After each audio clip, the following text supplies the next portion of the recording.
books is they're what I call GTBs. They're go-to books. If you've had a run of really rubbish books, go to a Kate Ellis and you just go back on a winner. It is just brilliant. This one is called The Burial Circle, and on a stormy night in December, a tree is blown down on an isolated Devon farm. And when the tree is dragged away, a red rucksack is found amongst the roots, and next to it is a skeleton. The discovery of this body in the rucksack jolts some memories for Wesley Peterson, a hitchhiker who went missing in 2008 and was never found, and was last seen carrying a similar backpack. Being able to write to such incredibly high standard as Kate does, it's no mean feat. I've spoken about Stephen King. He's written loads of brilliant books, but he's written some proper rubbish as well. Yeah. You know, Kate, no, all of her books have that bar which she hits and she jumps over and pushes herself forward with different books as well. What drives this is the characters. The plot is really, it's not convoluted, but there are sort of two plots going on with one. They marry together brilliantly. And the fun is trying to see which pieces of this jigsaw fit into which puzzle to make the whole picture. So it's a kind of a whodunit, not on a Midsummer scale, but on a nice, gentle, and then, scale. You know, you're just plodding along quite nicely, and then, comes into it. The pages, honestly, they will turn. The setting of South Devon, I used to live in South Devon, and you can just see it. You know, I used to live in Brixham, and you can just see it. It's a beautiful part of the world. It's gorgeous. It is, yeah. I lived in just out a place called Lympston, just outside of Exeter as well, which is equally as nice. In fact, I got married in Tiverton in the same place as Art Garfunkel wrote "Bridge Over Troubled Water." Oh, really? Yeah, I used to work there. Yeah. Well, Bickley next door. Anyway, but you get the thing with Devon is there's a real it'll do tomorrow attitude. And that really comes across in this until such time as tomorrow is too late. So it's brilliantly described, excellently put together, and it's just a real blast of a read. Kate Ellis, The Burial Circle. Right, and is this her latest? Or? This is her latest, yes. This is her latest. In fact, it's so much her latest, it's not out until Thursday. But you can pre-order it. The 15th. Okay, that's great, and I like the fact that she's I like the fact that she's the Scouser. She is. So you got that good bits of humour as well. Yeah, of course. But that bit always shines through. There are one or two lines in there that'll make you go, "Hey." Really? Yeah, but she's always good. I love that in a book. Just that little bit of black humour, or just that, a bit of gallows humour going on there. Just a little bit of stuff that makes you go, "Oh, that's nice." Yeah. Yeah. We're just checking to see. I think we've got Kate on the line. We're just checking. I'll put your headphones. This is through Piactus Books as well. So it's a nice small publisher who get loads of really good authors. I'm looking on the back. Dead Man's Lane. That looks. Is that her next one, or is that's a former one? Right. Do you have to read these in order? No. Or? That's another good thing about this. There are 24 of them. Don't be put off by the fact that you don't need to start at book one. You can jump straight in. Brilliant. Well, I've got on the line Kate Ellis right now. Hello, Kate. Hello, Pauline. How are you? I'm good. Lovely to speak to you. Lovely to speak to a very successful author who's a Scouser. I am, yes. A Mossley Hill girl. Oh, good. Well, Chris is with me. Morning, morning, Kate. Evelyn, how are you? Okay? I'm okay, thanks. Good. 24 books in. Did you imagine this was going to be number 24 when you started off with number 1? No, I don't think I did. I didn't really have a plan. I wrote the first one, and then I wrote another one before that one was published. So, and then it just carried on. I just loved Wesley and loved the writing about the history and everything. But being from Liverpool and living in Manchester, why Devon? Yeah. Yeah. Well, yeah, quite. Well, somebody advised me once, always set your books in a place you'd like to go to research. Yeah, What good a great plan, good idea. plan. I, Monte I Carlo visited- was busy that weekend, was it? I visited Devon about 35 years ago. Somebody took pity on us when we were broke and took us down there to stay in their flat in Torquay. And he took us to Dartmouth. And he just fell in love with the place. We've been back ever since, every year ever since. Yeah, it's a And I beautiful part of decided the to world. set my books there.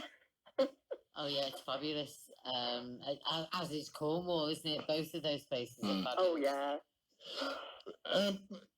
You started off, well, your first success was as a playwright. Yes. What was it? Well, I studied drama at uni, and when I decided to become a writer, it just seemed the natural thing to do to write a play. And I saw an advert for the Northwest Playwrights competition, and I entered this book about two old ladies clearing out a house, inspired by my clearing out my aunt's house in Wavertree. And lo and behold, to my absolute amazement, I won. I'm not sure if you're aware, but Pauline is an actress. Oh, great. So if you dig that script out and whip it across, Well, yes, my eyes have actually lit up at the idea, yeah, of two old ladies clearing out a house. because Yeah. at the moment that would sound like the perfect thing for a Zoom. It certainly Yes. does. Is it just Yes, it two? probably would be. Is it just a two-handed? I mean, it's in the bottom of a cupboard somewhere. Oh, we need to see this, Kate. Are there any dead bodies washing up?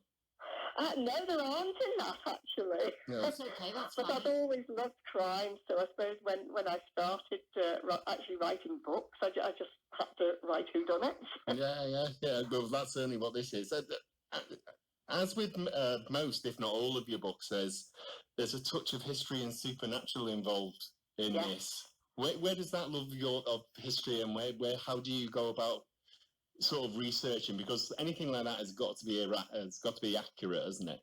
Oh, yes, and I make my life difficult for myself by using a different period of history in each book. I've always loved history. It was my favourite subject at school. It was Edgbaston Vale.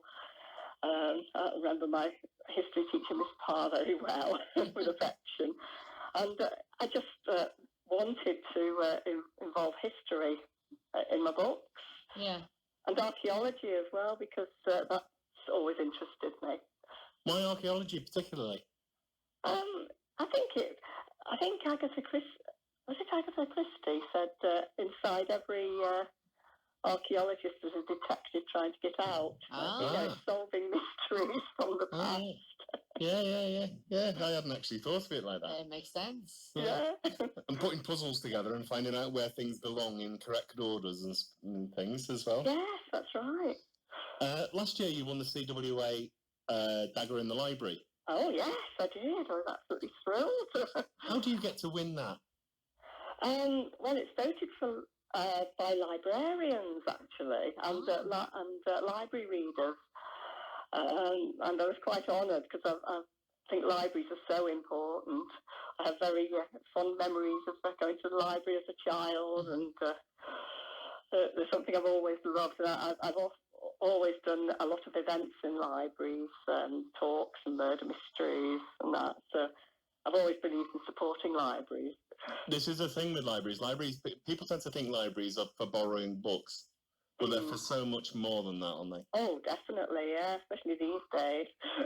Well, especially now that I think people are starting to miss them more now that they're closed. Oh, I'm missing them terribly, yeah. They certainly are in the local communities by me. I live in Bromborough, so that one has been closed, and you just see people who you know would normally be in the library at XYZ time. Yeah. Just Yeah, lost. I've got a librarian friend down in Devon, and she said, she's actually been visiting her elderly readers during, when the libraries were shut, because it's their lifeline. Yes, absolutely, Yeah. 100%. Yeah. And you've just been elected. Is it elected? I suppose it would be to join the detection club and the murder, and you're part of the murder squad. We were speaking to Margaret a couple of weeks ago. Margaret Oh, Murphy. yes, yeah. What do those type of collectives do for you as a writer? I think it's sort of mutual support, especially with Murder Squad. That's slightly different from the Detection Club. That's 6 of us get together and we do events, and we're just putting together an anthology of short stories, actually, to be published probably next year. Okay, good. And the Detection Club is a little different. That's very well-established old club set up by people like Dorothy L. Sayers and Agatha Christie was in it, wasn't she? Was she the first? Agatha Christie was the Oh, first. she was. She was the president at one time, but she was very shy. Really? And she didn't want to give speeches, so somebody else gave speeches for her. Really? Yes. Wow. Wow. Martin is president of that at the moment, isn't he? Martin Edwards, who also yes, he is. he lives in Chester but works in Liverpool. Yes, that's right. Yes, I know Martin very well. Yes, he's a great expert on crime fiction. Yeah, in fact, he's just won the CWA Dagger as well, hasn't he? Yes, he's won the Diamond Dagger for Won a the lifetime Diamond. achievement. Yeah. Fantastic. Yeah, anybody who doesn't know what the CWA is, it's the Crime Writers Association, which is sort of like the council for crime writers, and they have a big award ceremony, and they're called daggers, and they have a dagger in the library, Diamond Dagger, Debut Dagger, and the daggers themselves are absolutely beautiful, aren't they, Kate? Oh, they are, yes, I'm very proud of mine. Yeah, you just walk past and polish it every so often. Oh, yes. Aside from the Wesley Peterson books, you've also written a trilogy which was set in the aftermath of First World War, the Albert Lincoln trilogy. Yes. What caught your attention about that period? When my mum died, I was going through some of her letters and found letters from a sister on the front in the First World War to my grandmother, telling her her son was about to die, which is absolutely terrible.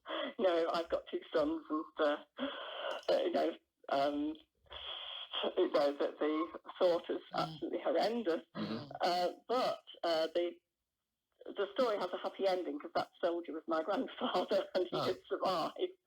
But it really set me researching into that period and what happened to people who came back after the war. And I actually wrote a short story in the Crime Writers Association, one of the Crime Writers Association anthologies set in that period, and it just got me fascinated. So I had this idea, which converted into High Mortality of Doves, the first in the trilogy, and following the career of Albert Lincoln, who was a police inspector but who was injured on the front.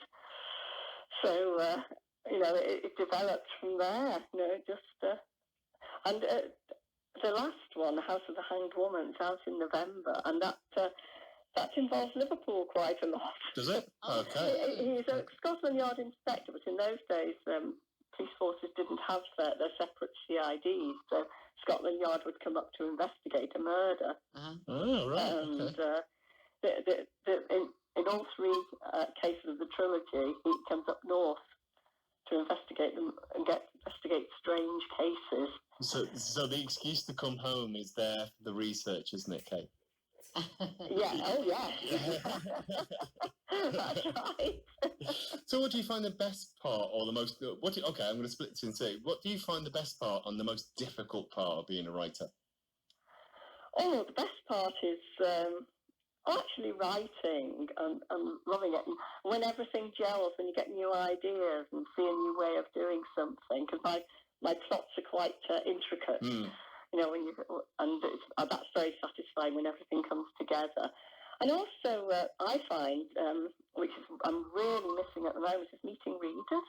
Right. And your fellow writers. And, I love doing library talks and events and conferences and that. Because I'm Harrogate really was missing it at the moment. Harrogate is the big one, isn't it? And that was missing off the calendar this year.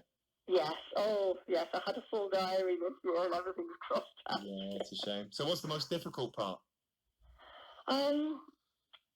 I think without the getting out and meeting people, working in isolation. Mhm. Yeah, which You know, it is you need a balance, really. Yeah, yeah, of course you do.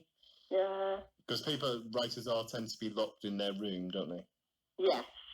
And people think, sort of in lockdown, oh, you have plenty of time to write, but it doesn't quite work like that because you need sort of to get out and Of meet course. people to clear your head, really. Of course you do, yeah. Yeah. So it's quite difficult. So, what's next? What's next? I've just finished Wesley's next case, Right. and that's called The Stone Chamber. Okay. And yes, as I mentioned, The House of the Hanged Woman, the third in the trilogy, is out in November. In November. So, when is Yeah. Wesley's next one out? I think that's next August. Next August, so we got a fair bit to wait for that. We have a bit to wait for that one then. I'm afraid so. Yeah. Oh, But that's see, okay because this is just out, isn't it? Or no, it comes out on Thursday. Thursday, 15th, Yes, is in it? Is that right? paperback, The Burial Circle. Yeah. Yeah. Right. So well, this'll keep us going till then, won't it, Kate? Oh, hopefully, In you're on the November. back list. On the backlist, yeah. Yeah. Only the Yeah, 23. it's only another 23 for me to catch up. Yeah. Christ.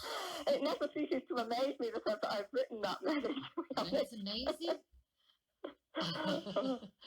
Well, Kate, do me a favour.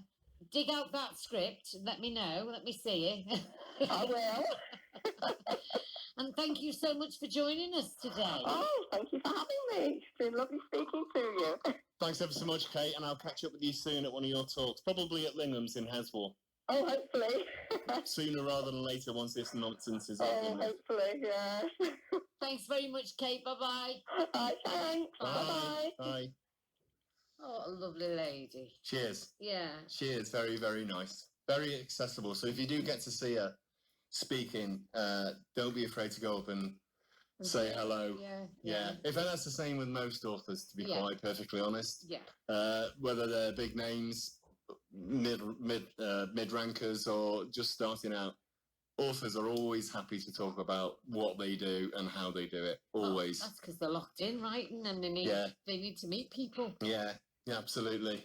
Excellent. So, my oldie but goldie for this week. Would you like that? Yes, please. Okay, a few weeks ago there was a program on about Rupert Murdoch, about his dynasty.